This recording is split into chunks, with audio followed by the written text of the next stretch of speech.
আগের ভিডিওতে তোমাদেরকে বলেছিলাম যে এই নেকলেসটা আমার কাছে খুব গুরুত্বপূর্ণ। কেন গুরুত্বপূর্ণ বলি, এই নেকলেসটা হলো আমার দিদার।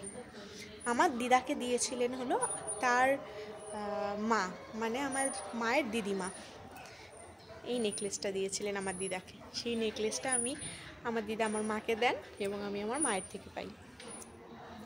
আর এই যে এই হারটা দেখছো, এই টার্সেল, এটাও খুব সুন্দর একটা লকেট, দেখো সিম্পলের মধ্যে খুব সুন্দর। এটা আমার শ্বশুরমশাই আমাকে দিয়েছেন 5 বছরের বিবাহবার্ষিকীতে। এই যে পলা দেখছো, এই পলাটা আমার দিদিভাই দিয়েছে আমাকে বিবাহবার্ষিকীতে। আর এই অনুষ্ঠান অ্যারেঞ্জ করেছে আমার বাবা আমাদের জন্য। খুব খুশি, খুব খুশি, খুব খুশি। এছাড়াও তো আরও গিফটস আছেই, আত্মীয় স্বজনরা যেরকম এসছেন তারা প্রত্যেকে আমাদের জন্য গিফটস এনেছেন। সবথেকে বড় কথা তাদের ব্লেসিং, তাদের আশীর্বাদ, সবার আশীর্বাদ নিয়ে খুব ভালো কাটলো, খুব আনন্দ নিয়ে কাটালাম আজকের দিনটা।